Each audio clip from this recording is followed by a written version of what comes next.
Welcome, everyone, to the Clackamas County Board of Commissioners Issues and Update meeting on this December 18, 2024. County Administrator Gary Schmidt, you're up. Thank you, Chair Smith. All commissioners are here. Commissioner Savas and Commissioner West are walking in the room literally as I speak. Chair, would you please convene as the Water Environment Services Board of Directors? I will recess as the Board of County Commissioners and convene as a Water Environment Services Board of Directors. First up is Advisory Board appointments. Andrew, go ahead, please. Madam Chair, the Water Environment Services Advisory Committee has 4 openings due to term expirations. 5 applications were received. The recommendation to the board is 2 reappointments and 2 new appointments. Reappointment of Catherine Miller as an unincorporated representative to a 3rd term ending December 2027. Reappointment of Greg DiLoretto as a West Lynn ratepayer representative to a 3rd term ending December of 2027. Appointment of Colleen Rockwell as an environmental community representative to a 3rd term ending December 2027. An appointment of Larry Lindstrom as a development community representative to a 1st term ending December 2027. The board could select other candidates or require further recruitment. Madam Chair. Thank you, Andrew. Just a moment. I'm looking at the names. Here we go. Any discussion, Commissioners? I will accept a motion. I approve of the appointment to the Water and Environment Services Advisory Boards as stated in the document. Seconded. Commissioner Schrader has moved we approve the appointments to the Water Environment Services Advisory Committee of Catherine Miller, Greg DiLoretto, Colleen Rockwell, and Larry Lindstrom, and Commissioner Shaw second the motion. Any further discussion? Seeing none, would the clerk please call the poll? Commissioner West. Aye. Commissioner Savas. Aye. Commissioner Scholl. Aye. Commissioner Smith. Aye. Commissioner Schrader, excuse me. Aye. Madam Chair. Aye, motion passes 5-0. Thank you very much. Gary. Next is request for consent agenda for Water Environment Services. Item 1, approval of a public improvement contract with Colton Homes for replacement of odor control biofilter wood chip materials at the Kellogg Creek Water Resource Recovery Facility. Contract value is $233,500 for 4 months. Funding is through Water Environment Services Sanitary Sewer Construction Funds. No county general funds are involved. Greg Geist, Director of Water Environment Services. Go ahead. Thank you, Gary. Good morning, directors. So this is a pretty simple maintenance project. We have biofilters, large enclosures that have a wood chip type material where we take our odorous air, pass it through that material, keep that material wet, and it removes the odors. And it hasn't been replaced since 2017, and we also have some work to do on the irrigation system. So we'd like to get that work done. Thank you. Questions or comments? Seeing no objections, thank you, Greg. Thank you. Thank you. Chair, would you please convene as the Development Agency Board of Directors? I will adjourn as Water Environment Services Board and convene as a Development Agency Board. This is request for consent agenda for the Development Agency of Clackamas County. Item 1, approval of a community development block grant application for an enhanced crosswalk on Southeast King Road. Total grant value is $200,000. Funding is through the U.S. Department of Housing and Urban Development with a match of $360,000 in North Clackamas Revitalization Area Urban Renewal District funds. No county general funds are involved. Dan Johnson, Director of Transportation and Development. Go ahead. Chair Smith and Commissioners, the Community Development Division of Health, Housing, and Human Services administers the Federal Community Development Block Grant program. Essentially, this is to provide funding for a variety of housing and transportation capital projects and programs in low, moderate income areas throughout Clackamas County. This particular project is in the North Clackamas Revitalization Area. Essentially is on King Road between 74th and 77th, opposite Hawthorne Park. If you can think about this area of King Road as a very long linear stretch of King that doesn't have a lot of pedestrian connections and connectivity across that particular road. Essentially, this project would be to install a new crosswalk and rectangular rapid flash beacons for this mid-block crossing. I'd be happy to answer any questions you might have. Commissioner West. So this crosswalk is $560,000 Yes, it is. for a crosswalk? Yes, Wow. it is. Sorry, I a little sticker shock. I guess my other question is regarding it's a little tangential, but around the block grant funds in general. Gary, maybe this is a question for you. Can you explain just for the public what that size of that pot is and like how this is utilized? Or do we know what the size of that pot is? Because I know that we have other entities vying for community block grants. We've had conversations publicly with the North Clackamas School District, with the Wichita School, utilizing these things, or something that was a little bit more high profile that happened earlier this year. But I think it's important for us to kind of understand this unique funding source. Thank you. Yes, and our expert will answer. Mark, go ahead, please. Mark, introduce yourself. Mark Soroy with Housing Community Development Division. So HUD administers those funds for us, and the county's allocated about $2 million per year, Okay. roughly, give or take 10%. We get notified what the actual amount is in about March or April. What's the season for utilizing these funds? Are these funds from the last allocation, Dan, and then we're going to hit a new season next year for another $2 million, or how does that the funding season work? We're in the third year of our, we had 3 years worth of project applications, so we're in third year right now. Okay. So I believe Dan's applying, or DTD's applying for funds for the next 2-year cycle that we have. So we're collecting those applications now. Those applications are due December 20th. Okay. We'll review all those applications, and we'll be in front of you in April with our recommendation. So it's not just a county department that can apply for these things. Other entities can apply for these community enhancement funds. Yes. Yeah. Yes, and there's a competitive process around that. I'm actually going to be sharing 3 of those with you. This is one, but this is within the development agency, so it has to be separate. There's 2 others that I believe are coming from our Department of Transportation Development, our Transportation Capital Improvement Program. And those go into an application deadline, I think is the December 20th. 20th, yeah. And then fundamentally, they go into a competitive process, and they will come back with a recommendation for the board.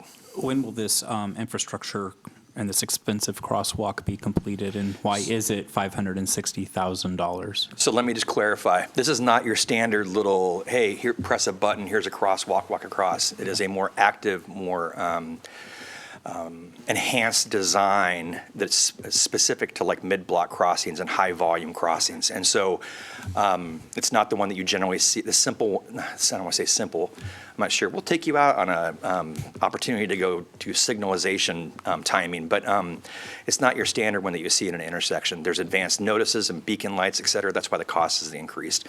Essentially, I don't know exactly when we're planning to do this, but I can confirm that. I'm going to assume if we get the grant this next year, it'll probably be probably a fiscal year 26, 27 project, but I can confirm that and get back to you. Okay, perfect. Thank you. Thanks for your explanation, too. I appreciate it. Yeah, Commissioner Savas? Yeah, part of this, I know part of this road very well. Part of the complication with this is that right nearby is a park, and the park has no parking. So if you want to go to the park, you have to park either on the side of the road, one side of the road or not, and kids that nearby, it's in the neighborhood area, are going to cross or need a place to cross safely. So it's pretty dangerous, and Dan's right, it's to be a mid-block crossing, which means it needs greater signalization, timing, and illumination, all those things. And I assume probably a pedestrian island in the middle, or a safety pedestrian spotted in the center I believe so, but I'll have to confirm that, yeah. for refuge in case someone doesn't see it. So I support it, but you have to see it to believe it. But it's not unlike a lot of other areas where, TriMet will put up for example, on McLaughlin Boulevard, TriMet will put up a mid-block crossing, or not, a transit stop, right? Just a shelter, and nothing nearby, no crossing, and people will just dart across the street to get to which way the bus is going, because it's not going their direction on the opposite side of the street. So we have safety issues all over, but that said, Seeing no objections, thank you very much. What's next, Gary? Thank you, Charity. Please convene as the North Clackamas Parks and Recreation District Board. I will adjourn it as the Development Agency Board and convene as the North Clackamas Parks and Recreation District Board. This is advisory board appointments for NCPRD. Andrew, go ahead, please. The North Clackamas Parks and Recreation District's District Advisory Committee currently has 1 opening due to previous members' several unexcused absences. 10 applications were received. The recommendation to the Board of Directors is 1 new appointment. The appointment of Joshua Fisher as Sub-Area 4 representative to a first term ending June of 2026. The Board of Directors could select other candidates or require further recruitment. Madam Chair. I will entertain a motion. I move to approve Joshua Fisher to the NCPRD District Advisory Committee. Second. Director Savas has moved we appoint Joshua Fisher to the District Advisory Committee of the North Clackamas Parks and Recreation District, and Director Schrader has seconded the motion. Further discussion? Seeing none, Andrew, would you please take the poll? Director Scholl. Aye. Director West. Aye. Director Schrader. Aye. Director Savas. Aye. Madam Chair. Aye. Motion passes 5-0. Thank you very much. Chair, Gary? would you please reconvene as the Board of County Commissioners? I will recess or adjourn as the North Clackamas Parks and Recreation District and reconvene as the Board of County Commissioners. Next is request for consent agenda for the Board of County Commissioners. First up, the Sheriff's Office. Item 1, approval of a revenue agreement with the Oregon State Police for the purchase of LiveScan biometric data machines. Agreement value is $50,000. Funding is through the Oregon State Police. No county general funds are involved. Nancy Artman, Finance Manager with the Sheriff's Office. Go ahead. Good morning, thank you. Good morning, oh dear, I'm breaking the microphone. Oh, dear. Jumping out at you. Throw that to the sheriff's office. Thank We'll you. take care of that. Let's try that again. Good morning, Chair Smith and Commissioners. Here today to present two requests to you. The first is to receive funding reimbursement from the Oregon State Police to replace existing fingerprint machines. It'll provide better capacity and more quick processing for concealed handgun licenses as well as for jail booking. Questions or comments? Seeing no objections. Item 2, approval of an intergovernmental agreement with Multnomah County for law enforcement use of the Clackamas County Public Safety Training Center's Bowman Training Complex. Agreement value is $200,000 for 5 years. Funding is through Multnomah County. No county general funds are involved. This agreement is to continue an existing relationship for 5 years with Multnomah County for use of our public safety training facilities. It is both the training center and the Bowman Building, which has some training rooms and some conference-type meeting rooms, as well as classrooms. The rates that we charge to the entity are the same that's posted to the public, and those are on our website under fees. Questions or comments? Seeing no objections. Thank you, Nancy. Thank you very much. Thank you. Next, County Administration. Item 1, approval of a social games license for the Oregon Poker Club. License value is $25. Funding is through the Oregon Poker Club. No county general funds are involved. Tony Marinick, Policy Advisor in the County Administration Office, will present. Good morning, Chair and Commissioners. First, it's a little weird being on this side of the desk. The Oregon Poker Club has existed since 2018 as a social gaming establishment. They have a membership structure that you have to be a member in order to participate, and they renew their license annually with the county. Questions or comments? Commissioners, we've done this before. Seeing no objections. Thank you, Tony. Thank you. Next, County Council. Item 1, approval of a board order amending operating rules for the Board of County Commissioners. No fiscal impact. No county general funds are involved. Jane Beto, County Council, will present. Thank you, Gary. In September, this board adopted board rules setting out the processes, procedures, and protocols for board members. In November, the board directed staff, me, to draft a mandatory language, adding a sentence to Section 5D, requiring board items being placed on the agenda over the objection of the chair be scheduled for an upcoming meeting within 30 calendar days. This sentence has been added, and so we do request that the amended rules be placed on Thursday's consent agenda for adoption. Questions or comments, Commissioners? Seeing no objections. Thank you. Thank you. Next, Juvenile Department. Item 1, approval of a personal services contract with Latino Network for juvenile justice system diversion services. The agreement value is $1,316,564 for 5 years. Funding is through the Oregon Department of Education. No county general funds are involved. Alice Perry, Deputy Director of the Juvenile Department. Go ahead, please. Welcome. Good morning. Good morning, Commissioner, Chair Smith and Commissioners. My name is Alice Perry, and I am the Deputy Director for the Clackamas County Juvenile Department. Currently acting director is Christina McMahon. I'm here this morning asking you to place approval of this contract on the consent agenda for the business meeting on the 19th. The contract is for provision of diversion services for youth who have committed low-level crimes and offenses throughout Clackamas County. Thank you. Questions or comments from commissioners? Seeing no objections, thank you very much. Thank you. Thank you. Next, Finance Department, item 1, approval of a contract amendment with Berry, Dunn, McNeil, and Parker for additional grant subrecipient monitoring and subrecipient agreement support services. The amendment value is $70,000. Total contract value is $425,000 for 2 years. Funding is through $243,787 of county-approved American Rescue Plan Act funds and budgeted departmental cost allocations, which does include a small portion of budgeted county general funds. Patrick Williams, Deputy Director of the Finance Department. Go ahead.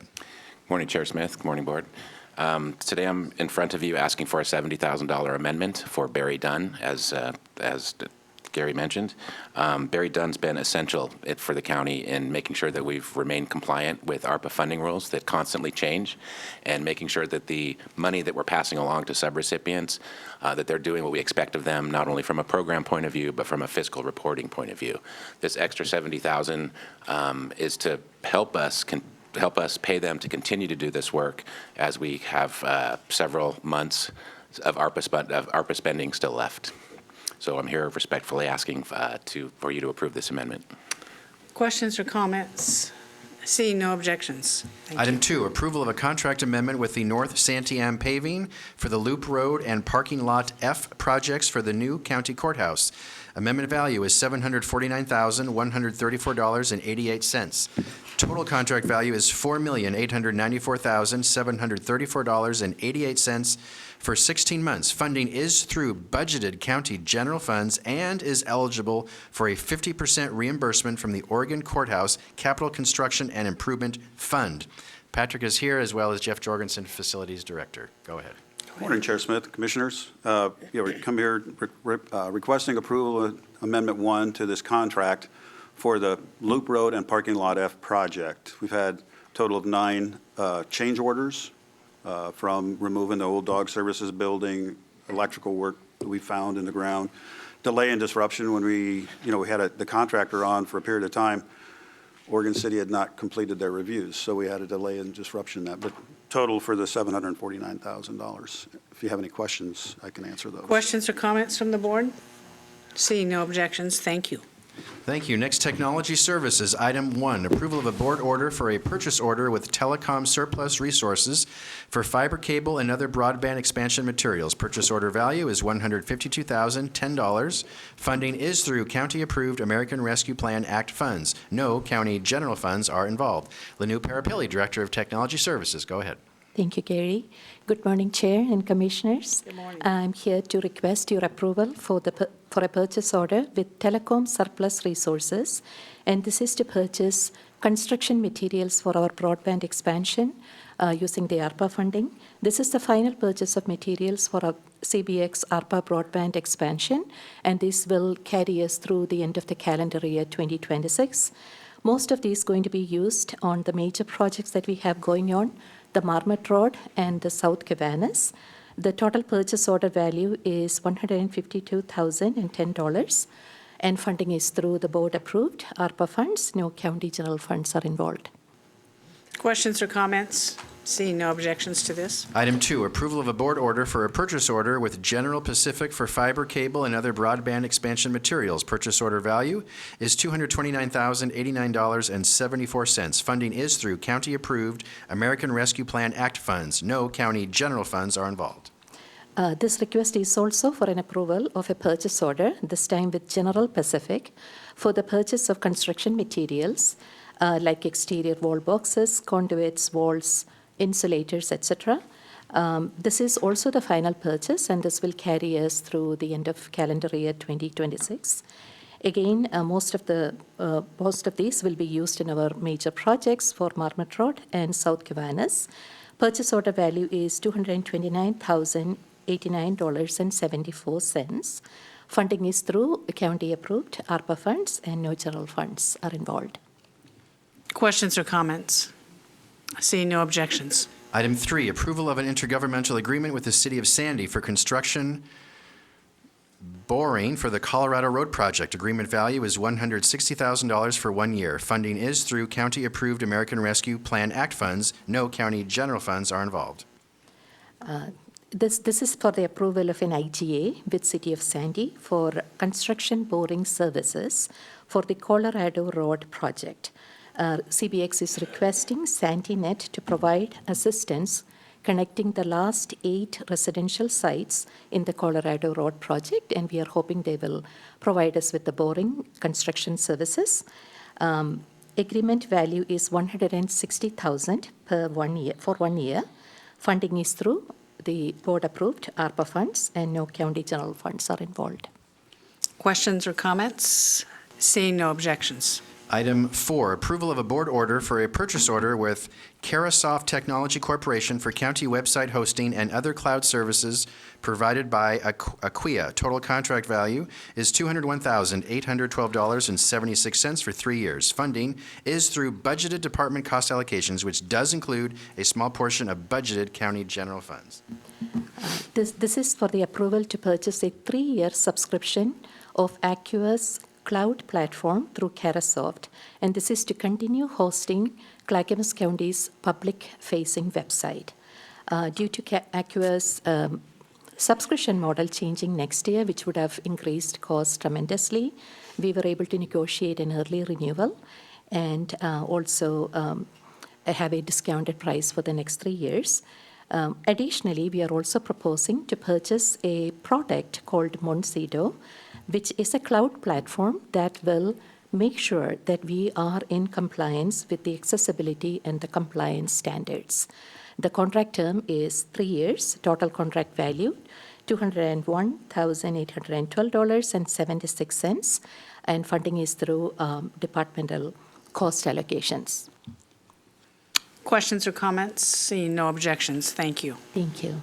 Thank you. Next, Health, Housing, and Human Services. Item 1, approval of an amendment to the Revenue Intergovernmental Agreement with the Oregon Health Authority for tobacco prevention and education programs. Amendment rescinds $91,977.56. Total agreement value is decreased to $12,361,498.20 for 2 years. Funding is returned to the Oregon Health Authority. No county general funds are involved. Rod Cook, Director of Health, Housing, and Human Services. Go ahead. Good morning, Commissioners.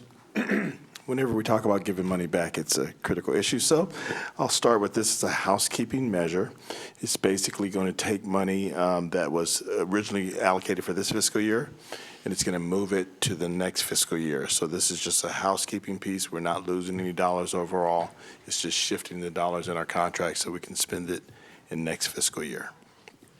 Questions or comments? Seeing no objections.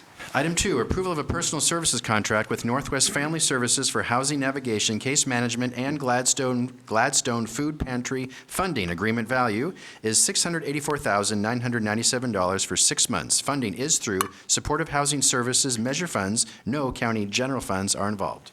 Yes, just as a reminder, in December 2023, a notice of funding opportunity was released for city-led homelessness initiatives to improve coordination, increase service distribution, and empower local leaders to tailor approaches to low-income households.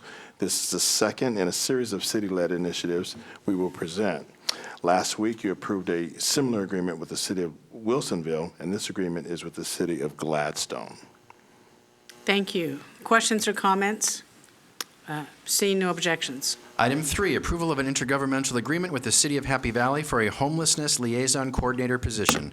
Total agreement value is $383,050 for 30 months. Funding is through Supportive Housing Services Measure Funds. No county general funds are involved.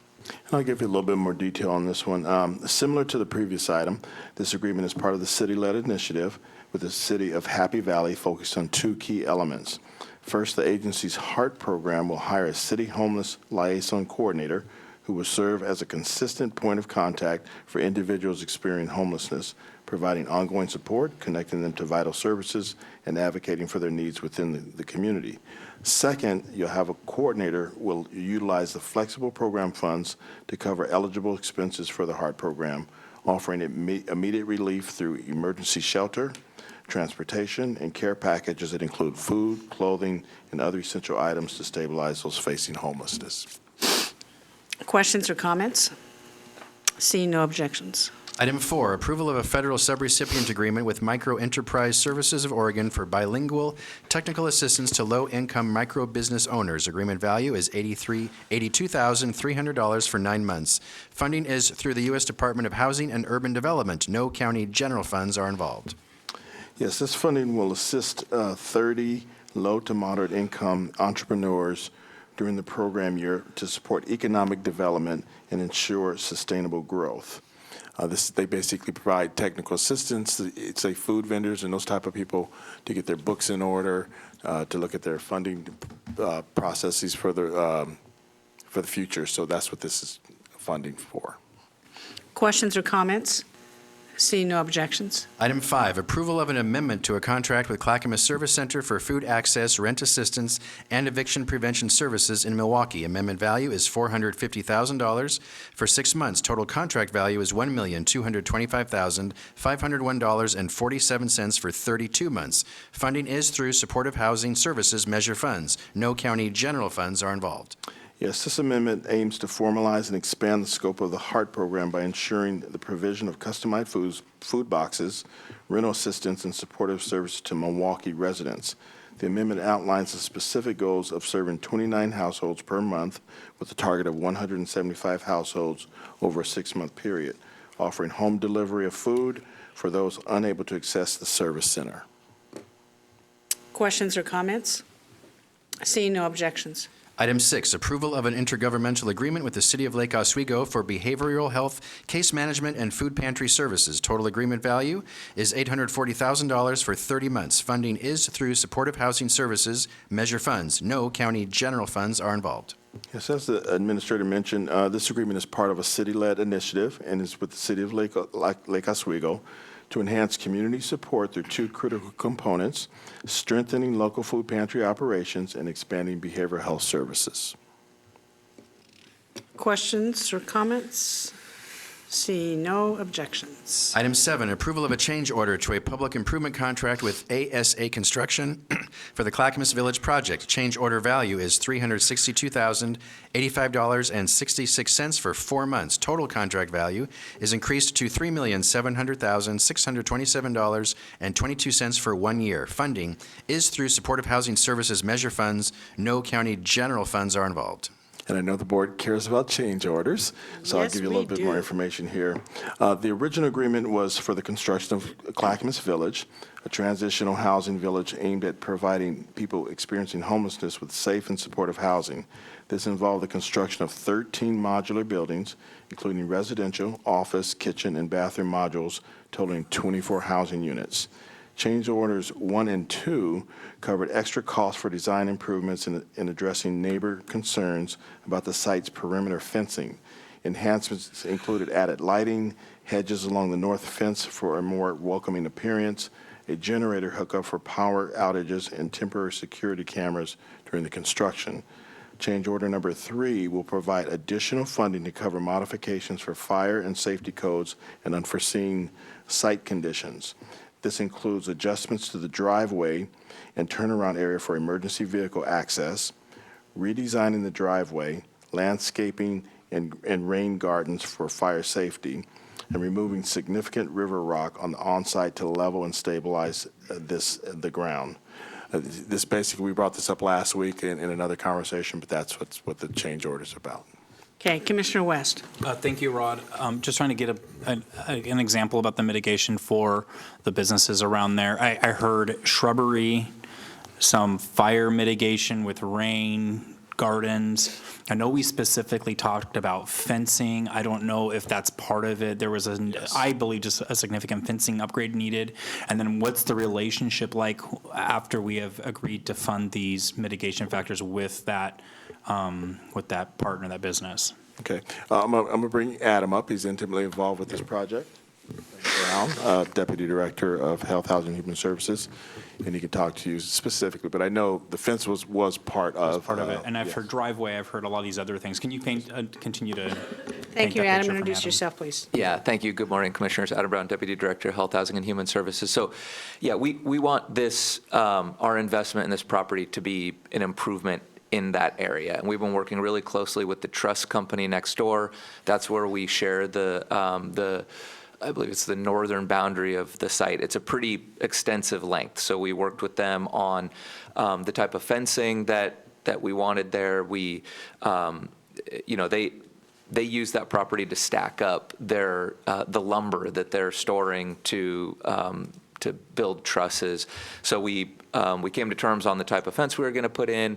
We also put in a row of arborvitae along there to provide some sound insulation for our program participants and just a visible barrier there because they do have trucks working there early in the morning. So it's been a really interactive process with the neighbor. They're great. You know, I'll text them regularly, give them a heads up. Hey, we got work happening on site. Let me know if you have any questions or concerns. I feel like that's going really well. And then with regard to that entry where we had to make some changes for the fire truck turnaround, that's related to code. And so the entry area it's really nice. Asphalt, there's a rain garden there for our water mitigation, et cetera.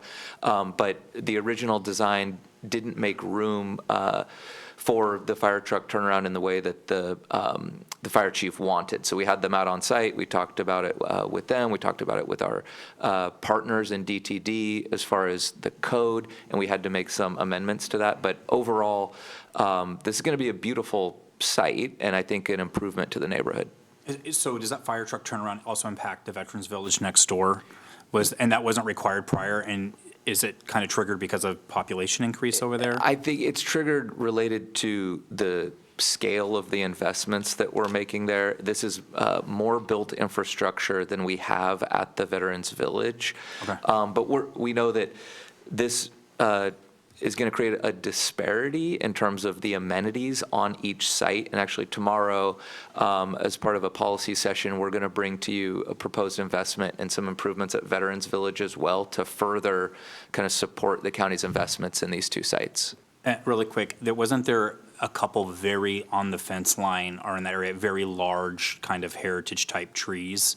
And are those being preserved? I mean, they're beautiful trees, but are they able to be preserved, or are we having to remove those? The two trees that I know of along the fence line needed to be removed. They were, they weren't, you know, they hadn't been maintained with the proper arborist sort of interventions over time. There were vines growing up the trees, things like that. They were kicking up the asphalt on the neighbor's side of the property, so we worked with them on you know, removing the tree, removing the roots, and preventing that from impacting the area over time. Okay, thank you for the update. Sure.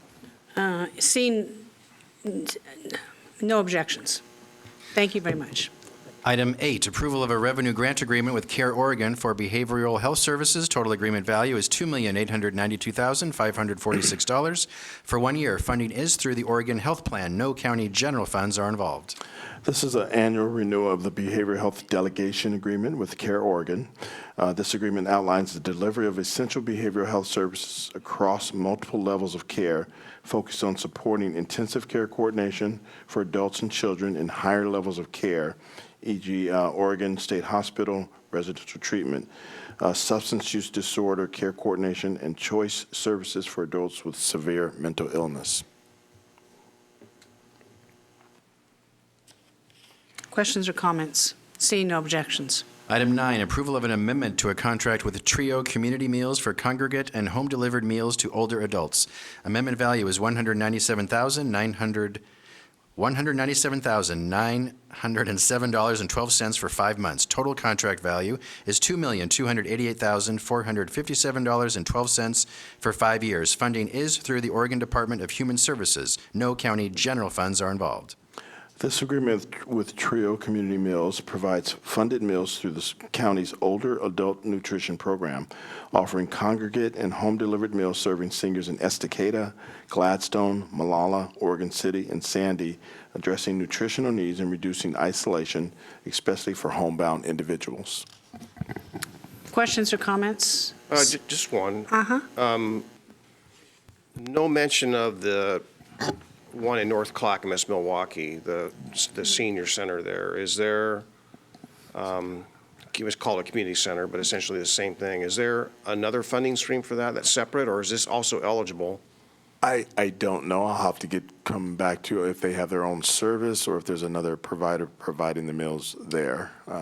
And that's one of our larger ones, so I'm assuming there's probably a program, but I don't want to assume that. I'll bring that information back to you. Yeah, and specifically the one that I'm speaking to in Milwaukee, North Clackamas, is a Meals on Wheels program. Yeah, I'll check into that and probably be able to get that to you shortly. Thank you. Thank you. See no objections to that. Item 10, approval of a board order for purchase order with Omnia Partners for generators, air conditioners, and portable power stations for individuals with intellectual and developmental disabilities. Purchase order value is $449,900. Funding is through the Oregon Department of Human Services. No county general funds are involved. Yeah, this agreement leverages ARPA funding, grant funding, to enhance emergency preparedness for individuals with intellectual and developmental disabilities. The key goals include ensuring reliable power for critical medical equipment through generator purchases, providing emergency survival kits, strengthening partnerships with local emergency response units, and offering multilingual preparedness training for individuals and families. Questions, comments? See. Yes, Commissioner Did you Shull? say funding through what? You said ARPA? This leverages ARPA funding. This is not ARPA funding, but it's going to, we already have some ARPA funding. We're going to put this with that and create more capacity. I see, okay. Seeing no objections. Item 11, approval of an intergovernmental agreement with the City of West Lynn for the West Lynn Food Pantry, homeless client assistance, and outreach supplies. Total agreement value is $145,000 for 30 months. Funding is through Supportive Housing Services Measure Funds. No county general funds are involved. Yes, this agreement is also part of the city-led initiative agreements and is with the City of West Lynn. It focuses on two vital aspects aimed at strengthening community support. One, they're going to have a shared behavioral health specialist position, and two, they will do fund the West Lynn Food Pantry. Questions or comments? Seeing no objections.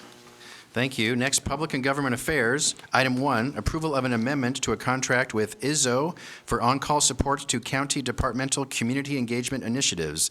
The amendment value is $100,000. Total contract value is $200,000 for 3 years. Funding is through budgeted department cost allocations, which does include a small portion of budgeted county general funds. Tony Holowetsky, Director of Public and Government Affairs, go ahead. Good morning, Commissioners. Chair Smith. I'm here to request for approval for the amendment to a contract with IZZO for on-call support for county departmental community engagement initiatives. The amendment value is $100,000. The total contract value is $200,000 for 3 years. PGA contracts with on-call marketing firms to provide county departments access to a wide breadth of resources to help plan and execute communication, marketing, and community engagement initiatives aligned with their strategic and business goals and deliverables. PGA administers the contracts and works alongside the requesting departments and contractor to manage the project from inception to completion. And for example, in this fiscal year, we are partnering with disaster management and working with IZZO to plan and implement a community evacuation preparedness campaign in spring of 2025. And as the administrator said, the funding is through budgeted departmental cost allocations, which may include a small portion of county general funds. Thank you. Questions or comments from commissioners on this? Seeing no objections. Thank you. Thank you. Next, Transportation and Development. Item 1, approval of a community development block grant application for crosswalk enhancements at the intersection of Southeast Rothy Road and Southeast Austin Street. Total grant value is $300,000. Funding is through the U.S. Department of Housing and Urban Development with a match of $591,200 of county road funds and $209,429 of county fee in lieu of sidewalk funds. No county general funds are involved. This is actually incorrect, but Dan's going to correct it for us here shortly. We'll correct the staff report online. Dan Johnson, Director of Transportation and Development. Go ahead. Thank you so much. First, an apology, the title was incorrect. I want to clarify just briefly. The total project value is $891,200. The grant request is accurate at $300,000. Matching funds are road fund to the amount of $381,771, and matching funds from the county fee in lieu of sidewalk fund in the amount of $207,429. Just to clarify that for the record, we'll correct that and work with the clerk to make sure that gets corrected online. This is similar to the last request that we talked about. It's a request for CDBG, I can't even say it anymore, CDBG dollars. This is in the Oak Grove neighborhood at the intersection of Rothy Road and Austin Street. For those of you who aren't intimately familiar with that area, that's essentially the intersection of the access way into Rex Putnam High School. It's an unsignalized intersection right now, a three-leg intersection. Essentially, this new crosswalk will benefit those students entering onto and through Rothy Road. The project is the result of a recent Safe Routes to School action plan for Rex Putnam High School. And essentially, this is a collector roadway with some pretty significant traffic volumes on it to provide a safer crossing for that community. I'd be happy to answer any questions you might have. Questions or comments? Seeing no objections. Item 2, approval of a work and financial plan with the U.S. Department of Agriculture for cooperative wildlife inspection and assistance services. Total agreement value is $15,000 for 1 year. Funding is through county road funds. No county general funds are involved. I'm not sure how familiar you are with the Migratory Bird Act, but essentially when we are out doing work at certain times of year, we have to have certified professionals come in and affirm for various projects that we are not impacting migratory birds. This is a contract that we have with the U.S. Department of Agriculture to provide for those services. They require essentially an updated work plan every year. This is the year for the upcoming year. Commissioner West. No, not an expert, but so if you go to work on a road or build a road and there's some waterfowl hanging out there, then is this what you have to make sure that they're not, like, why? It's more of when we're doing larger scale capital projects, where there may be like nesting areas, things of that nature. Essentially, these certified professionals come in, do a quick survey of the area, and are able to either, mostly affirm the fact that they aren't present, but if they are, then we are, obviously I believe the Migratory Bird Act actually has a pause component. We can't do work within certain times a year, but essentially if we do run across these circumstances, they're able to affirm the fact that these aren't present, and we're able to go forward with work. Okay, thanks. See no objections. Item 3, approval of the Metro 2040 Planning and Development Grant application to conduct the development-ready land study. Total grant value is $1 million. No match is required. No county general funds are involved. The source is Metro. Go ahead. Thank you. This builds off the discussion we had last week in looking for grant funding for this particular project. Essentially, Metro administers the 2040 Planning and Development Grant Program, which provides funding for a variety of projects in the Metro region. As we informed you last time, this is a project to do a deeper dive and gain information around those areas which are currently within the UGB that are zoned rural or within our urban reserve areas. You can see the listed outcomes there. Those are the outcomes we discussed with the board last week. Essentially, we're looking to submit this application for funding. During the issues presentation, we'll also be requesting a letter from the board in support of this. So with that, I'd be happy to answer any questions you might have. Questions or comments? Seeing no objections. Thank you. All of these items will be on this Thursday's business meeting agenda for your final action. Next, Metro 2040 Planning and Development Grant Application, Letter of Support.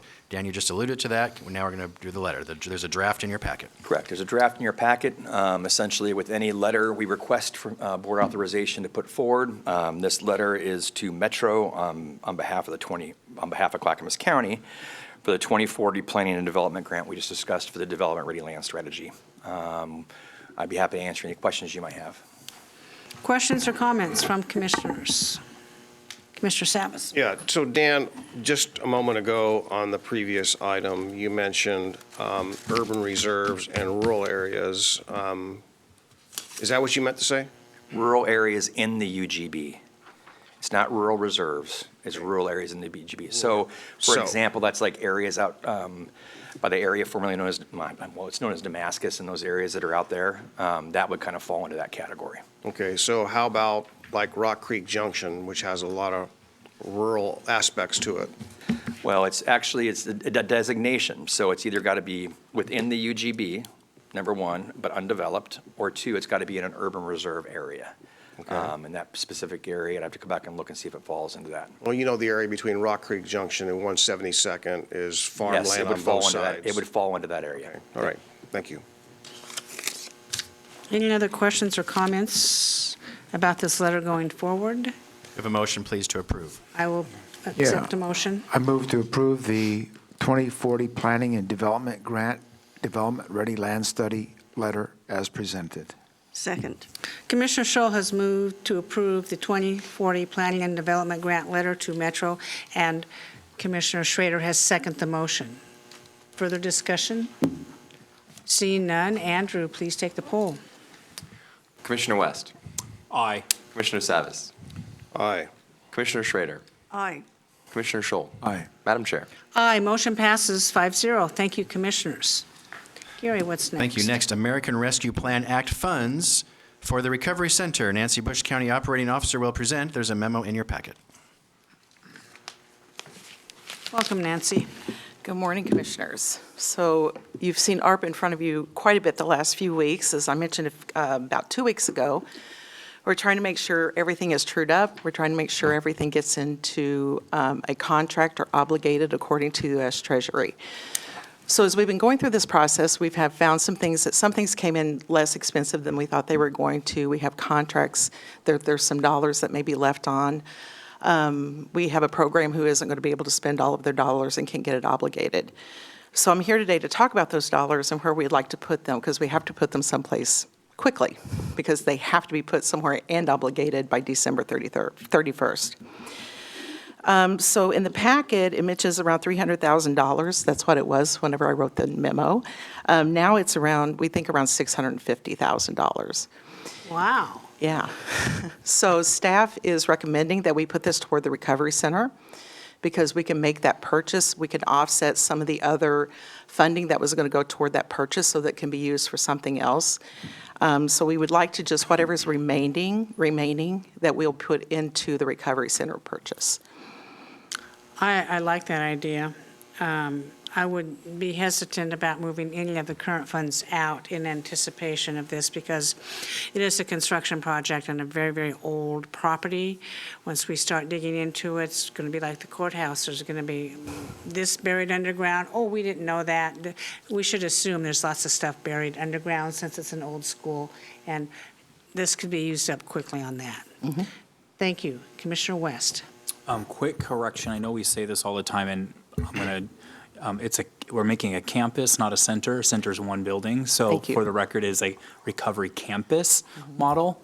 I know we say center a lot, but it's semantics a little bit, but it's a campus. Okay. I totally support this. I think this is a great use of those additional funds. Maybe you can uncover a little bit more with your magic funding wand, Nancy. If there is more funding, I'll make it really clear. If there's more funding that we haven't uncovered yet, it would go to the same purpose, which is also what we're asking here Perfect. for That was today. That my would go question. to the recovery Yeah, campus. whatever's left, and we continue to kind of see Yes. roll out. I think we should just make a blanket that will go towards the recovery campus. Yes. And it will go for the purchase, and the other funding can be used elsewhere. Do we need a motion? Yes, please. I will accept the motion, Ben. Chair, I move that we use the remainder of all ARPA funds, known and unknown, towards the purchase of the property for the recovery campus. Wait a minute. The recovery campus has already been purchased.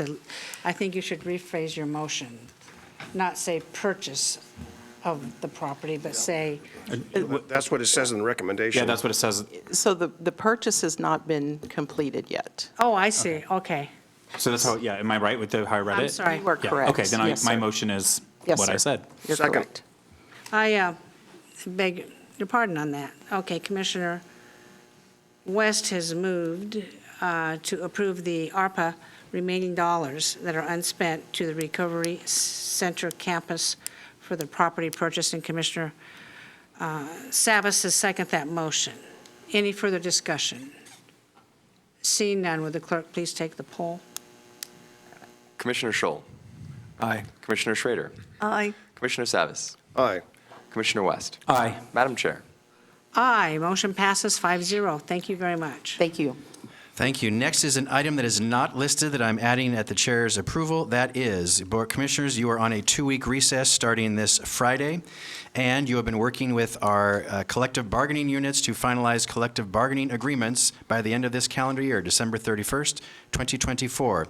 AFSCME-CCOM, AFSCME-DTD, AFSCME-West, and Employees Association, which is Employees Association main contract, Housing Authority contract, and temporary employee contracts. Those are all in progress of being completed by the end of this calendar year. If they are completed and approved by the membership and they meet everything that you've already authorized, do you authorize me to sign all of these contracts on your behalf before December 31st, 2024? The county code actually already allows me to do this, but because of the significance of these contracts, I'd rather you delegate that authority to me if you are inclined to do so today at this meeting. So moved. Second. Commissioner West has moved the signing delegation for the remainder of the bargaining units of Clackamas County Signing Authority in the absence of the Board of County Commissioners since we're on recess. And Commissioner Schrader has seconded the motion. Discussion. Commissioner Savas. Yeah, Gary, just so everyone understands why this is important, we want to do this before December 31st for the reason of? Can I say this publicly, Jane? The board has authorized that if all of these collective bargaining agreements are completed by December 31st, 2024, that the employees would receive all of the benefits approved in the agreements retroactive to July 1st, 2024. And if the contracts are not completed by December 31st, 2024, there will be no retroactive payments to those employees. Yeah. So thank you, Gary, for that. I just want to emphasize that that is a drop-dead date. So we appreciate all the work that staff has done and our bargaining partners units have done to get this across the finish line, and we hope that everyone takes advantage of this opportunity that expires December 31st. Thank you. Commissioner Scholl. Yes, I'd like to thank everyone who's worked on the staff and our employees and union representatives that have made this happen before 31 December. And I think everybody on New Year's Eve will be able to go to bed with a good feeling on well-established contracts for Clackamas County in the new year. Thank you. Commissioner West. Yeah, a lot of hard work's gone into this, and I want to thank the staff and legal counsel for helping us be meticulous in our effort and following every single procedural guideline and rule and staying within what the law allows us to do and how these procedures are to be followed. I think that you guys have been really stellar in that, and the negotiating team and HR, thank you for all of that work. And I do want to echo that this board is very steadfast and resolute on December 31st being the final day. And a lot of work has gone into this, and we want to continue to be good partners with these organizations moving forward. And it is nice to be able to have a resolution to these efforts. And that drop-dead date, that final date, is December 30th, 2024. 31st, December 31st, 2024. Thank you. Commissioner Schrader. Yeah, I would also like to show my appreciation to all the folks that worked on these negotiations. I not only appreciate them, I look forward to working with our employees that help make this county run. And I'm very happy that by December 31st, by January 1st, we can all get together to work and continue to do good work for this county. And I do want to reiterate as well with my colleagues that December 31st, it's a great day to finish these contracts, get them done, and move forward into the new year. Thank you. I just want to say to any of our EA employees who are listening, you've received very steadfast commitment by 3 commissioners who are returning after January that holding our feet to the fire in that all these contracts will be finished by January 31st, or retro pay, December 31st, thank you, Ben, 24, or the retro pay will disappear. So let's get with it. Thank you very much. Gary, we have a motion on the table, correct? Any other further discussion seen? None. Would the clerk please call the poll? Commissioner Savas. Aye. Commissioner Schrader. Aye. Commissioner Scholl. Aye. Commissioner West. Aye. Madam Chair. Aye, motion passes 5-0. Thank you very much, Commissioners, for your commitment to this. Thank you. Gary, what's next? Next, Sheriff's Office and Finance Department Performance Audit Update. Cindy Becker, Project Manager and County Administration, will present. There's a memo in your packet. Go ahead, please, Cindy.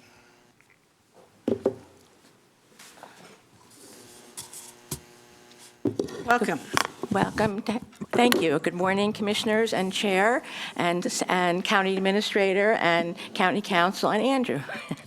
So you have the memo that basically I coordinated with information from Finance Department and from the Sheriff's Office.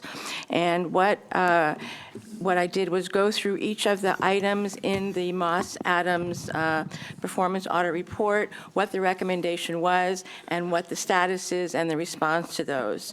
I'm sure you don't want me to read all of these, so just very quickly, I will just go through them. So the first one deals with documentation about the budget process. That documentation and that work is complete, and there's information on the county's website for all of these instructions and issues. The second one talks about CCSO, the Sheriff's Office, prioritizing their efforts to align their budget and finance practices with the recent county process improvements. What I can tell you is Finance Department and the Sheriff's Office has been meeting regularly to review all of these issues that have been raised, and the Finance is working to better align where they record their transactions with the chart of accounts to make sure that they are in concert with what is supposed to be recorded in each of these. And the staff are reviewing that actually more than monthly, probably every couple of weeks, to make sure those items are recorded correctly.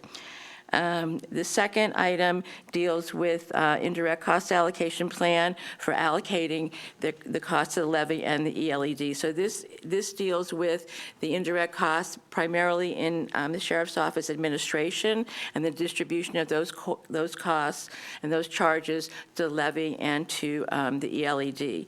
So the Sheriff's Office has basically has the formula that we agree with in terms of, Finance agrees with in terms of how those dollars are distributed, and there were some changes in the total amount of funds to be distributed, and those funds will actually increase over what is currently happening. So we're in alignment with that, so there just needs to be some changes to the total amount being distributed, and that'll happen in the third quarter. If I'm going too fast or you have questions, please, as always, feel free to ask me. And the next one is complete, and this was establishing a separate bank account for the ELED so that charges can be made directly to ELED. And I know that Sheriff's Office and Finance has worked with the Treasurer's Office to establish that account so that that's operational. The next one is, I say it's in process, but I will tell you that there continues to be differing perspectives on the use of the levy funds. This particular item does deal with, or does address defining a methodology for prioritizing the use of funds in case of a budget shortfall. And so from the county's perspective, Finance's perspective, first of all, the county has never looked to the levy to fill in general fund holes. That has never been the issue. I think the issue still is around how those dollars are used in terms of, for example, there are things that are called for in the levy. There's some positions in the levy that have never been filled. So those dollars are available. There's questions, again, about the, I would say, larger than expected carry forward of unexpended levy dollars, and there's a difference of opinion about how those unexpended dollars should be used. The Sheriff's Office feels that those dollars should be for want of a better phrase, softer landing. If the levy were to go away at the end of the levy, that wasn't renewed, then the sheriff's office would see those dollars as a way to continue kind of on a glide path to fund those employees.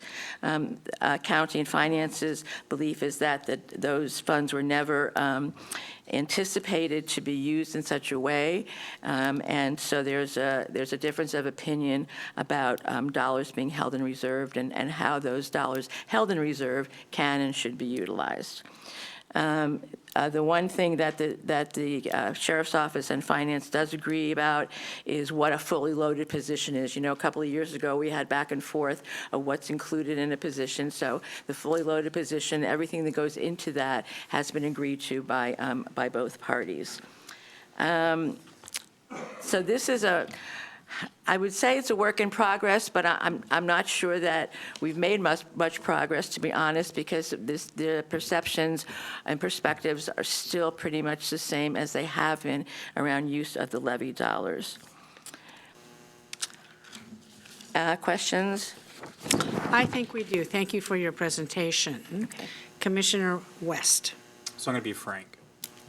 It's been 2 years since I was on this commission that we have been grappling with this issue. I see critical as a category and still status in progress and not a lot of movement and a lot of lip service.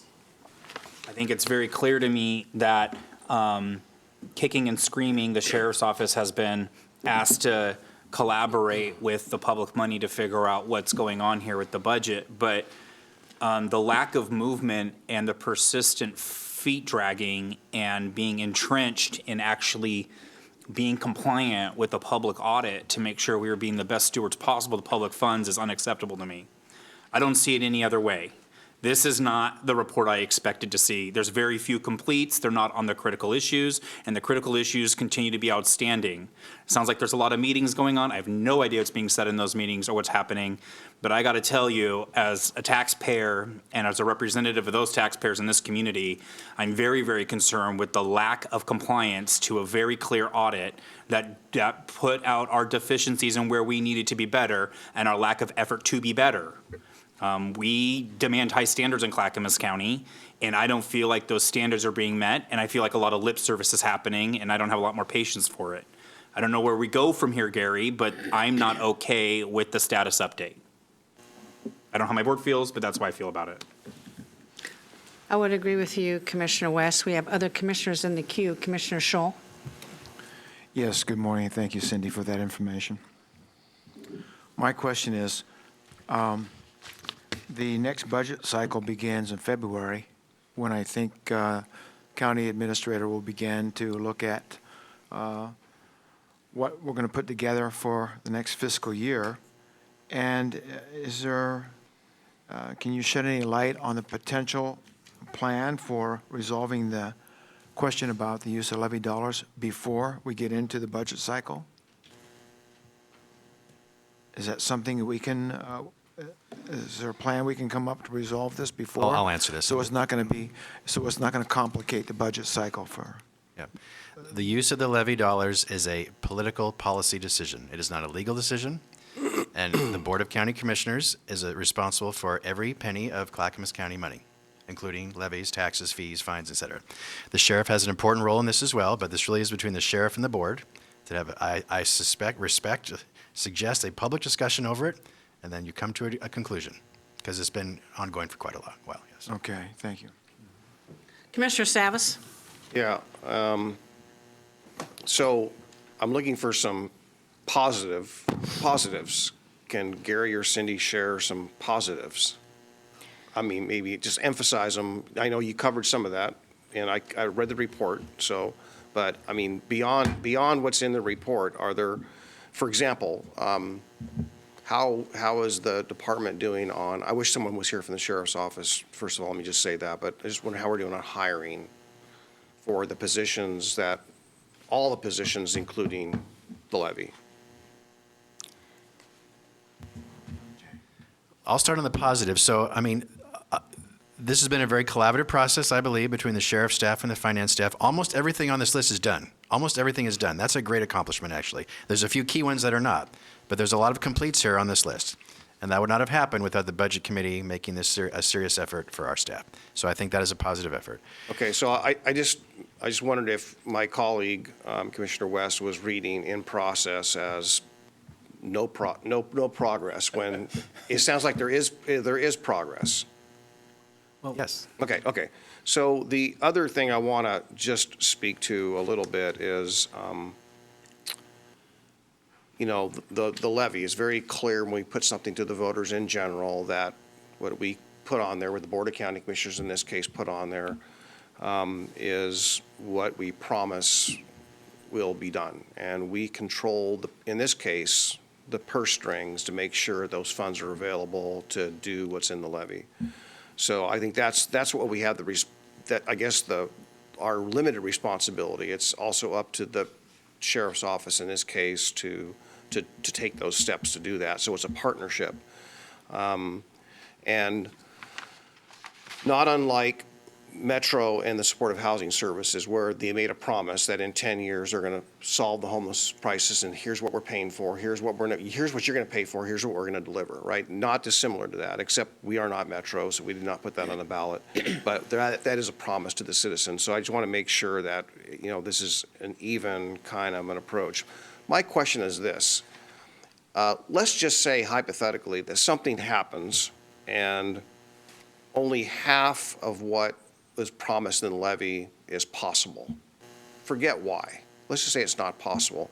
Do we have to charge? Can we go back and say, we're not going to be able to do this? We'll charge less on the tax rate, similar to, we choose to tax the full tax rate for county budget, right? Right. Can we do that with a levy? If you don't have the answer to that, I'd like to get back to that, because it seems to me that I agree with the one statement.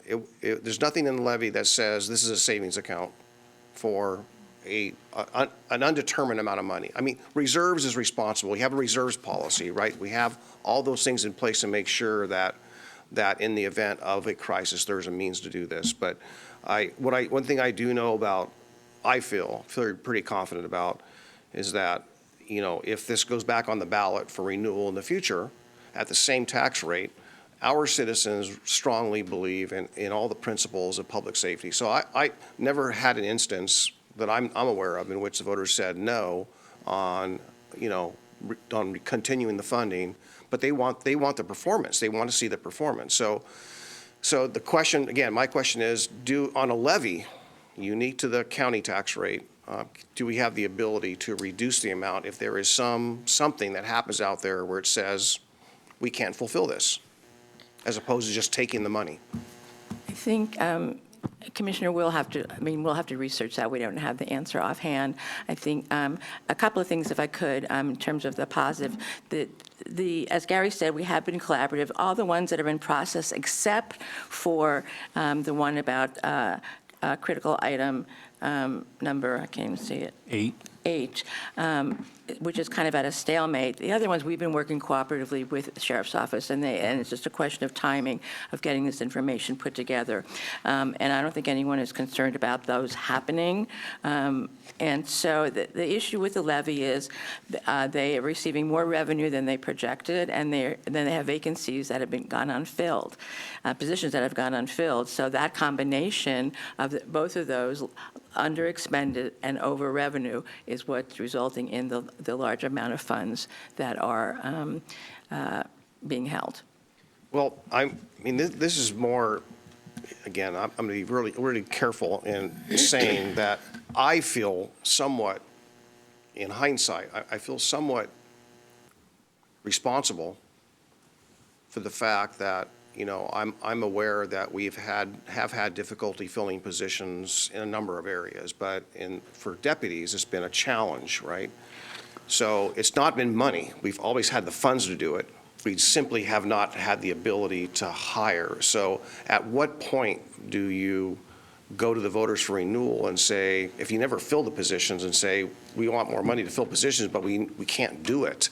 So that's the hypothetical. It's not a real, but it's the hypothetical that if something happens, we cannot do what we promised the voters we would do. I feel responsible as a county commissioner to make sure we fulfill what was in in the measure. Cindy? Commissioner, actually, the positions are detectives, and I don't know that they've actually ever been advertised. So there hasn't been any movement on those positions. There are a specific number of detectives in addition to the jail deputies. Okay, I'm sorry for the misuse of the term, I didn't know that, but if it's this, but nonetheless, it's Sheriff's Office personnel, okay? So I stand corrected in that, thank you. Thank you.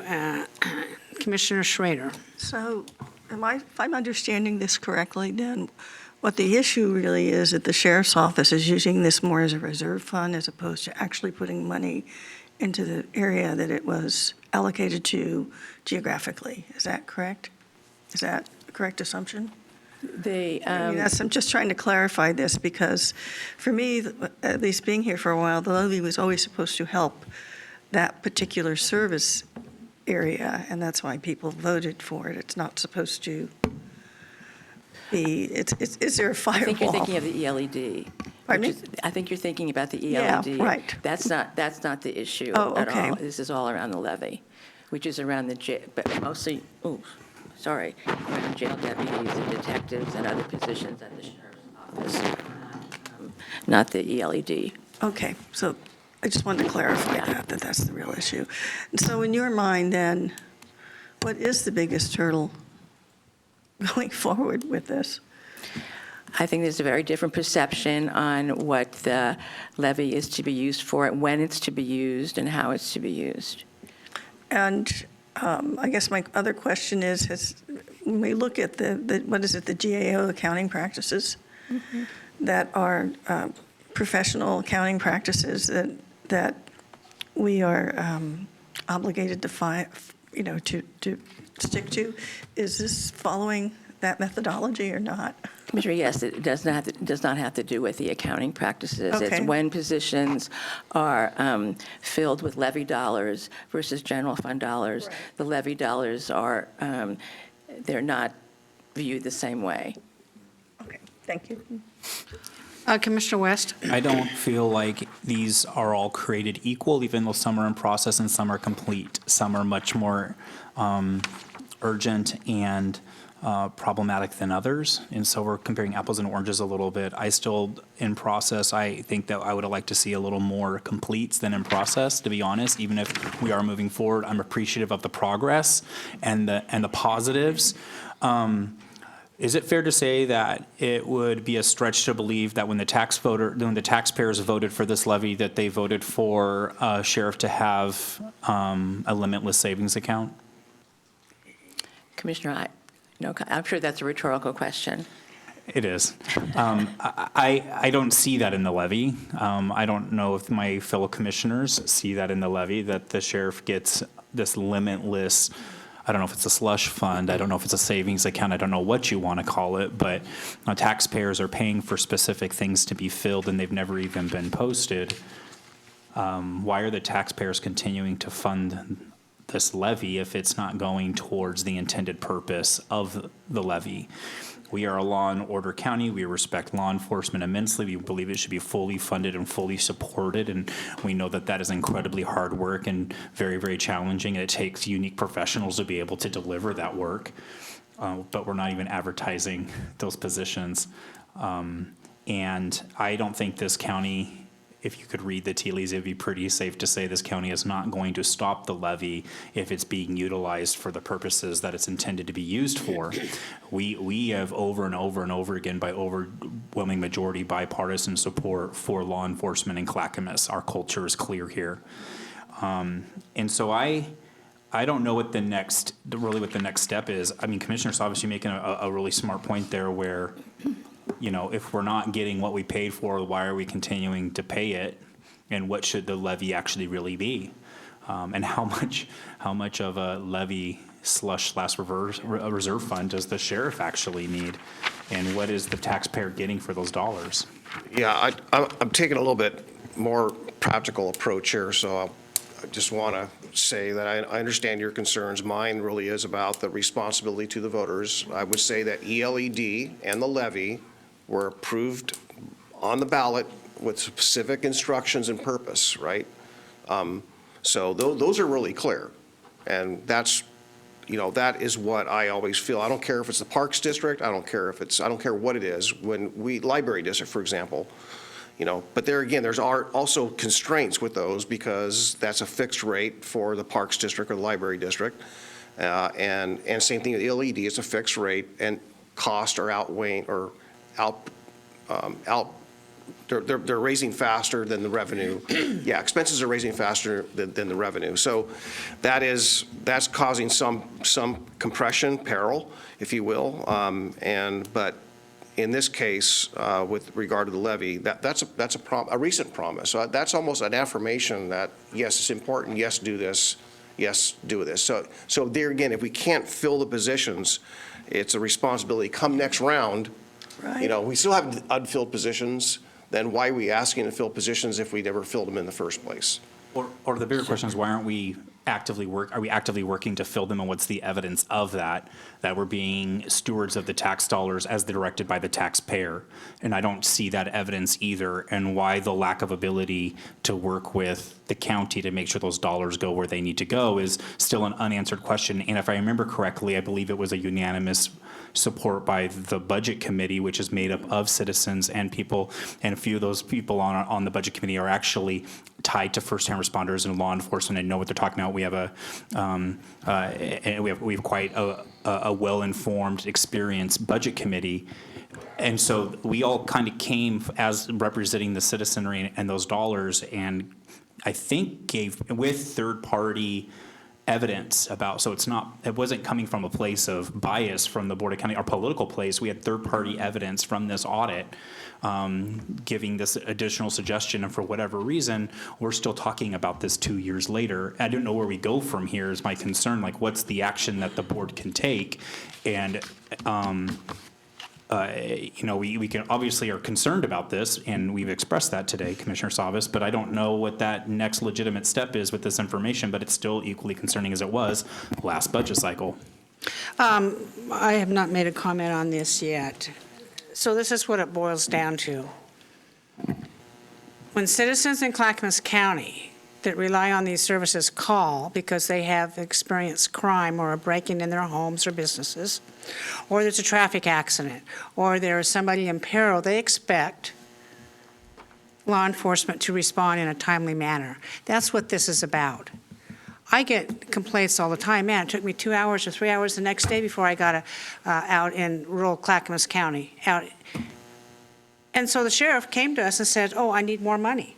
Do you remember that? Oh, I need an increase in the tax rate because costs are rising.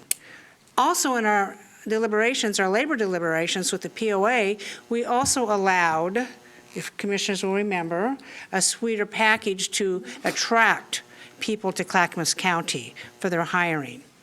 And during the negotiations in the past, Gary, I mentioned to you, why isn't every single week when the announcements go out that there is not a position to be filled from the sheriff's office, if she isn't even posting new positions with this money, then I think this board is in its legal obligation and right and must do so to do something about this levy. And maybe if she's collecting too much money, Cindy, if there's more revenues than what is being spent, that's a travesty as well. This is not a slush fund for the sheriff's personal saving account.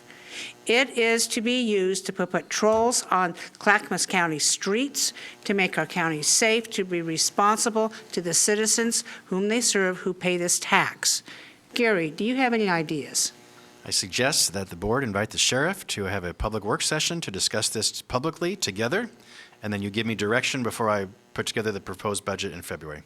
That's my suggestion. In February, before February, Commissioner Savas? Yeah, I'm taking a little bit more, a different approach here, so I'm trying to be cooperative. So I would say that my question that I ask staff to look into is, can we ask for less? And let's say we even put a set aside for in the event that the levy does not get renewed by the voters, that there's a set amount of money that could be used for a glide path downward reserves. I think we already do that. That should be adequate.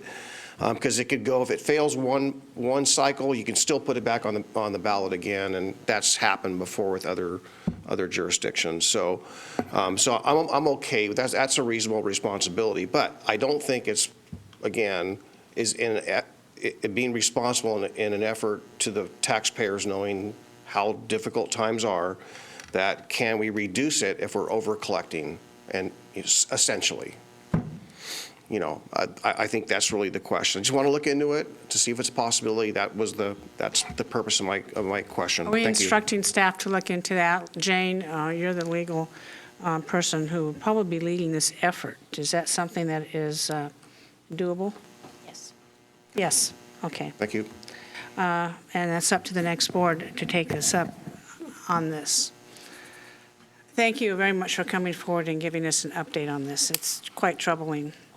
Gary? Thank you. Next, a review of your board business meeting agenda for this Thursday, December 19th, 2024, 10 a.m. It's your last business meeting of this calendar year. You'll have a video presentation on the year in review at Clackamas County. You'll have a public hearing on the second reading of an ordinance that changes the code for park rules.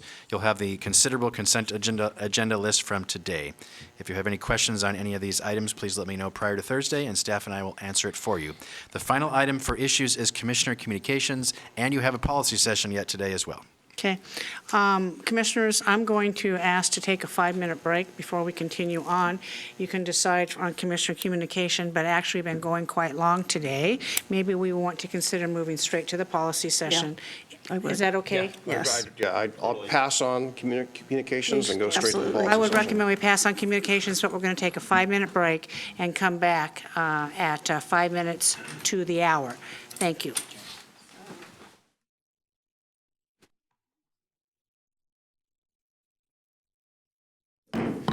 We have returned from recess to address the next issue. Gary, would you please tee it up? Next is a policy session. First, Chair, would you please convene as the Board of Health?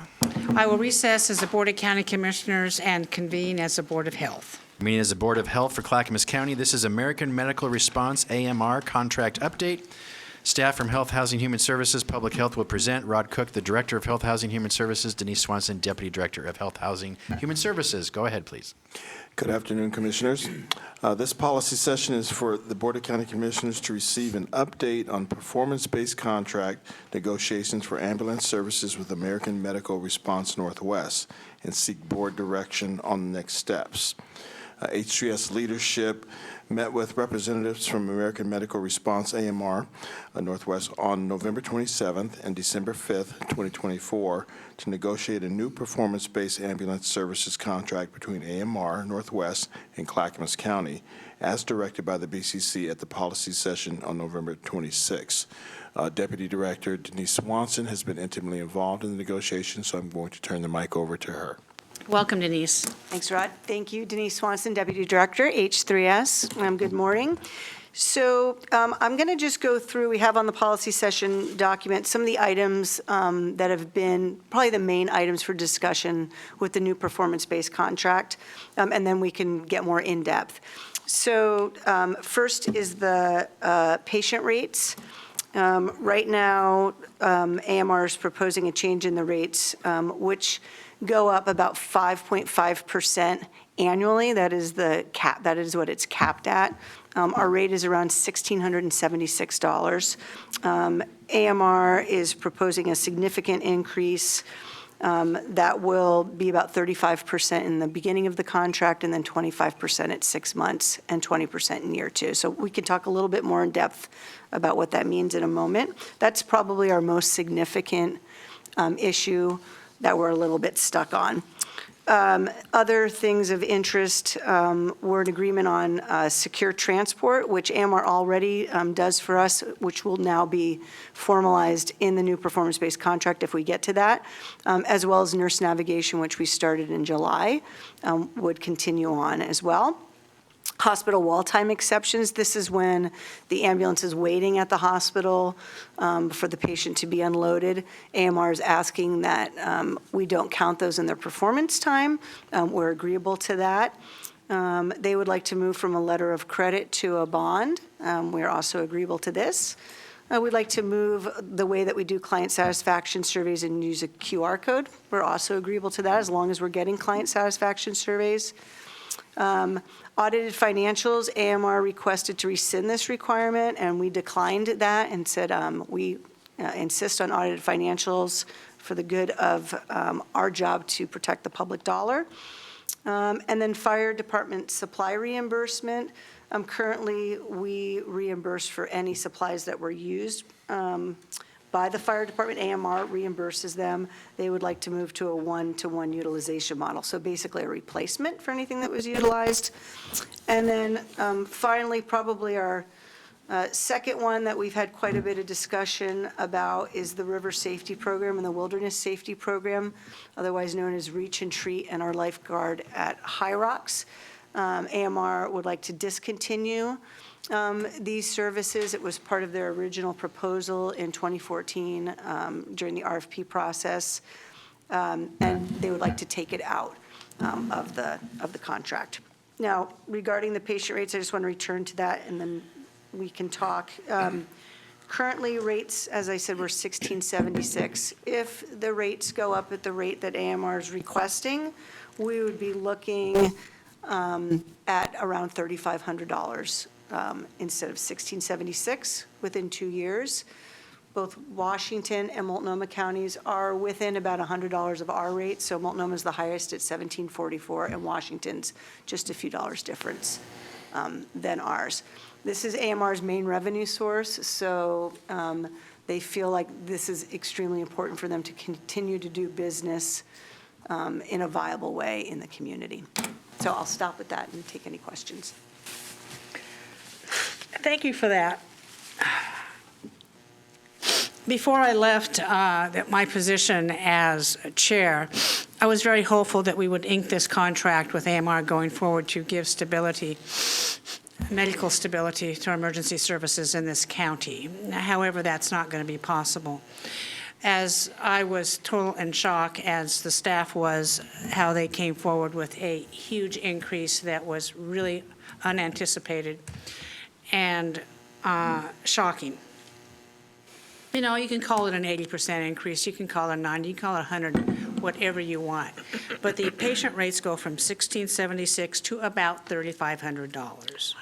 And my question is, there are people in the county who cannot afford to pay that. And there are some allowances for that. We have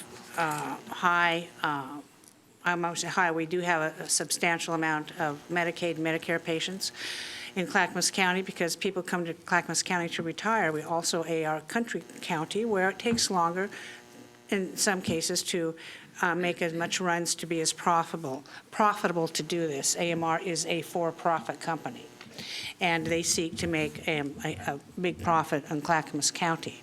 As a business person, I am not opposed to that, but this is medical treatment, and maybe we have some options available to us going forward. It'll be up to the next board.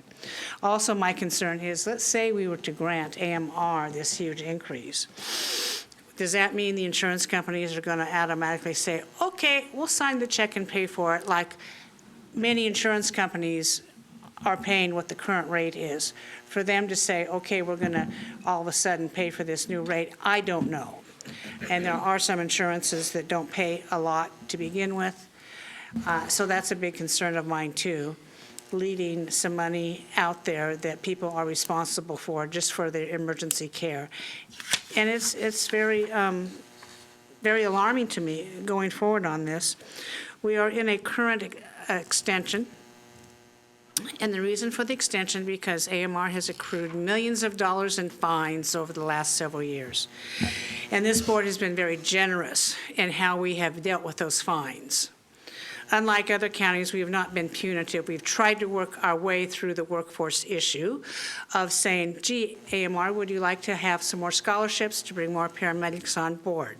They did that. A little bit disgruntled, but they did that. And what about nurse navigation? Nurse navigation has been implemented, and AMR is using the fines to help pay that and move that forward. Nurse navigation, for folks who aren't listening, is a program where the call is referred to a nurse because the call that comes in may not be ambulance acute or worthy to haul a person to, but the person calling for emergency services doesn't know what else to do, okay? And by having nurse navigation and referring that particular client onward allows more time for the AMR to go out and pick up other people, and therefore reducing the response times. I felt that this board has been over-the-top generous in how we've approached the either $2 million or $4 million of fines that are sitting on the table that we have not imposed on this company. And what do we get in return? An 80% increase to our citizens. That will not stand. Commissioner West. Thank you, Chair. Over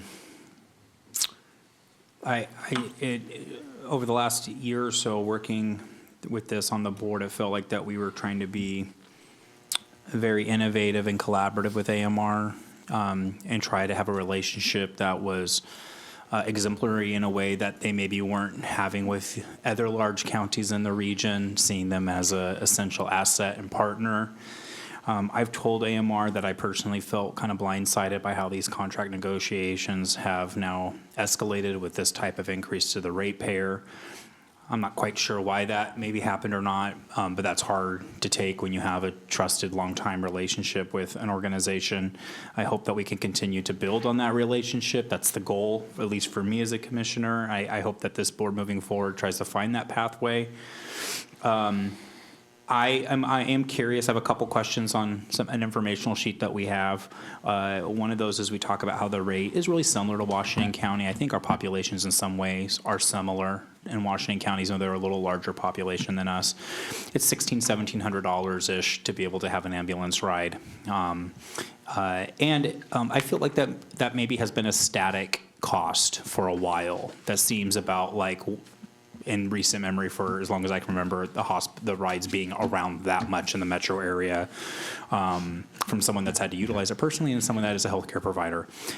How long has that rate been in that sphere, in that range for the metro area? So, Commissioner West, during our contract period, which started in 2014, and then we're in a one-year extension from last May 1st, that would rise with CPI at anywhere between 3 and capped at 5.5%. So it would go up annually for CPI. In the extension, we agreed to a 10% increase to that. So it is always rising a few percentage points per year. How long has that 10% extension been? Just in our extension, the additional 10%? Yes, through April 30th of this year. When were we aware, though, that they were reporting a 3.6 loss, and that the 10% probably wouldn't make up that annual loss? That's a good question. When we spoke last year during contract extensions, they had also discussed a loss with us as well and provided us financials to look at. We did not realize the loss had grown to this amount until we started negotiations in November.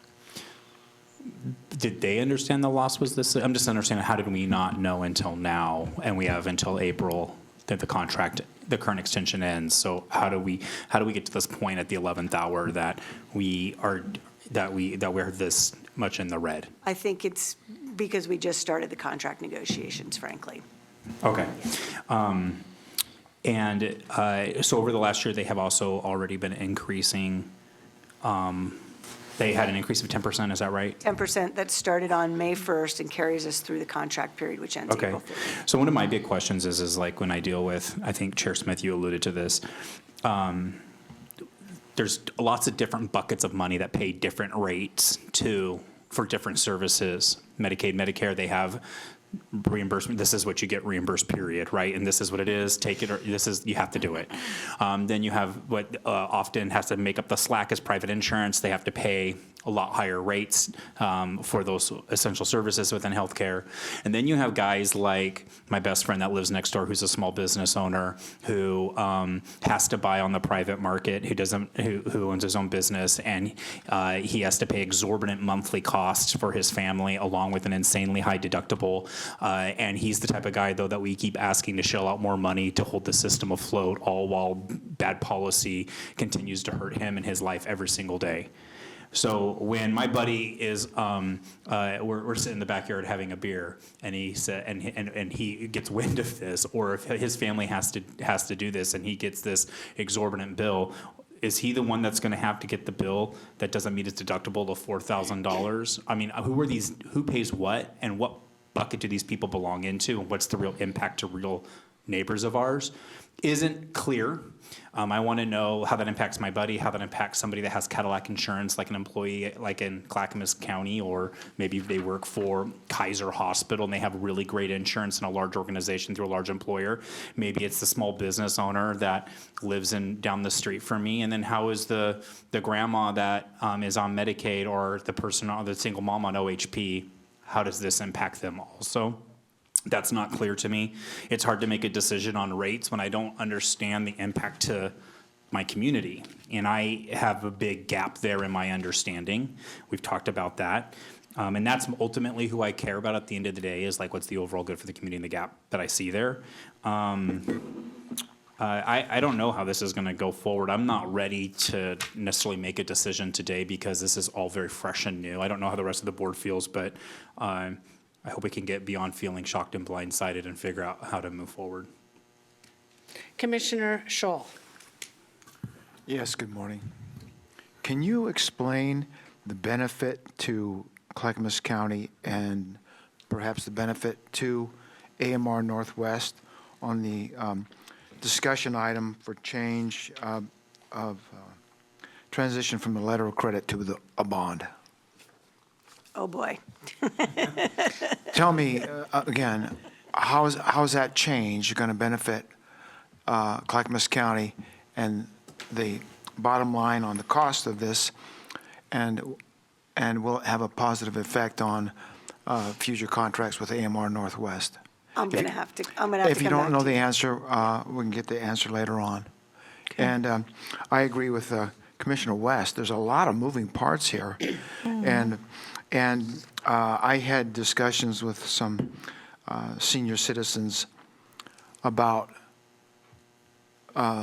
ambulance service, and they think that $1,676 is really expensive. And I didn't even share with them the potential for the change to the cost of ambulance ride. But the board does need to know in more detail, should the increase for ambulance ride jump up to $3,500, how is it going to break down?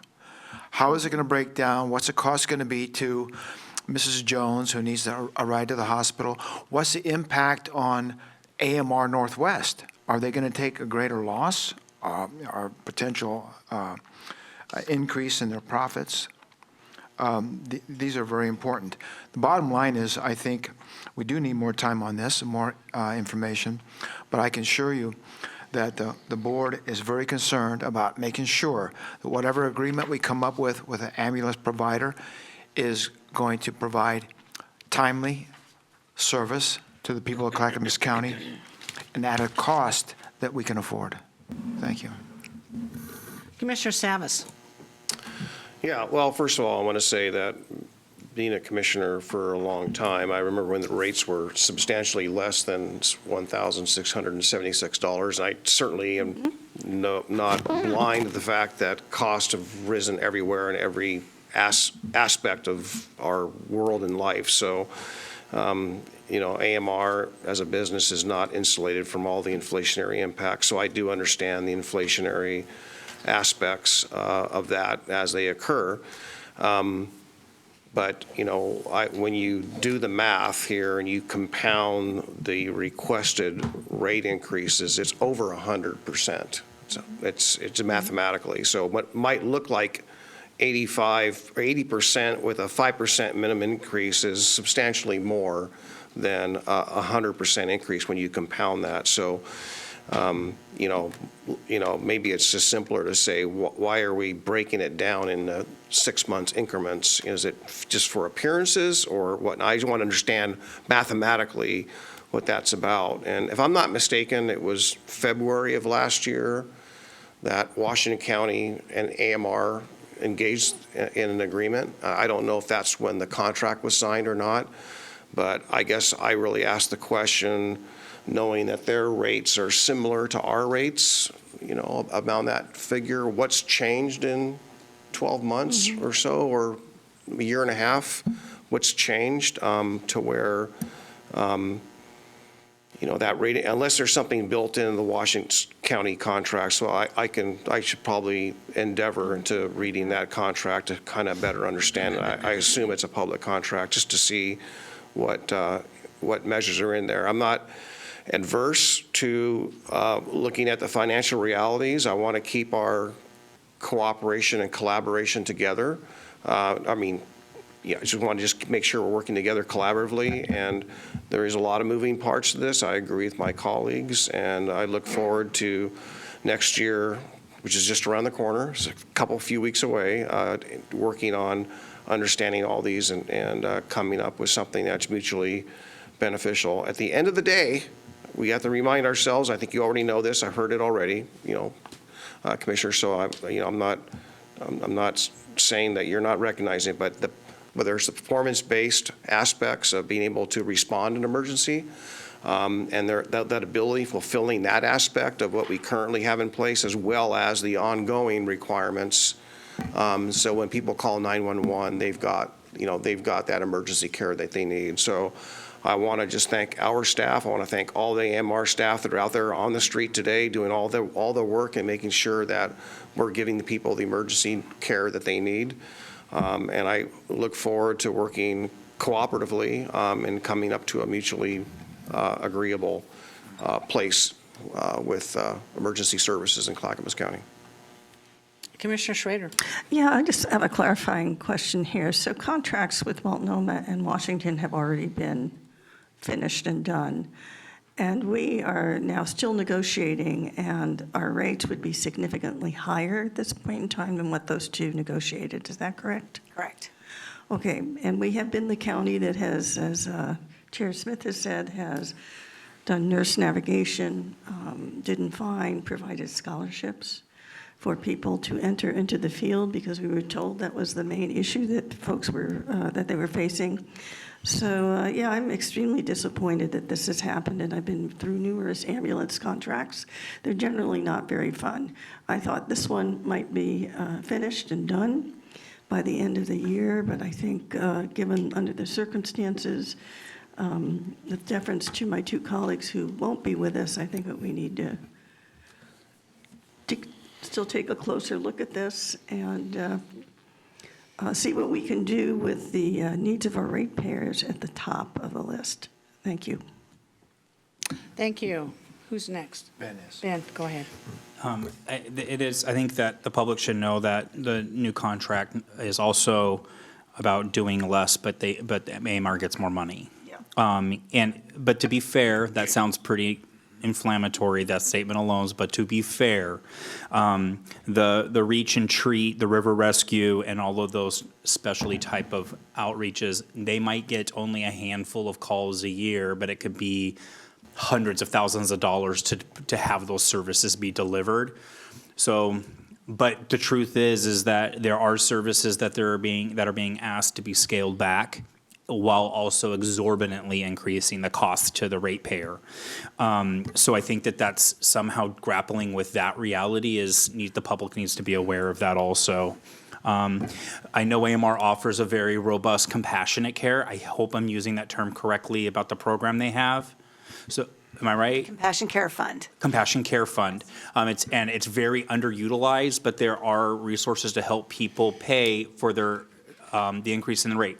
However, fundamentally, I don't like having a number of my neighbors have to rely on those type of compassionate care funds because of a policy that we pass and saying, well, don't worry, we have a soft landing through our compassionate care fund.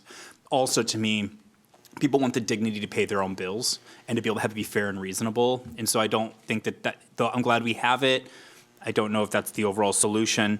I also am concerned about if we increase these costs and they become exorbitantly high and they become where they're at, it's going to give somewhere within the healthcare system. And what you're going to have is you're going to have less people calling 911 and not getting the critical services they need in an emergency, or you're going to have them, Gertrude's husband, John, is going to speed her down the highway during a cardiac event to try to get to the emergency department when John should have called 911 for Gertrude, but they decided, because they're also very concerned about the reality of cost, that they take this more risky measure. There is a real impact on the community, and we have to somehow navigate this and find a soft landing. Commissioner Scholl. Yes, I'd like to take a moment to speak to the employees of AMR Northwest. And I'd like to thank you for your education, your training, your devotion to a duty and to the service to the people of Clackamas County. I know it's a difficult job. Again, I thank you all for your work. And for other people who are listening to this meeting this morning, we need to encourage, especially our young people, to look at a career as an EMT. And anybody out there who is not satisfied with what they're doing and want to look at a very challenging career, I encourage them to contact our Public Health Division or contact AMR Northwest and inquire as to the process for getting into training to become an EMT. We are critically short of EMTs, not just in Clackamas County, but in the state, in an entire nation. And so I encourage people to consider looking at becoming an EMT. Thank you very much. Any other comments from commissioners?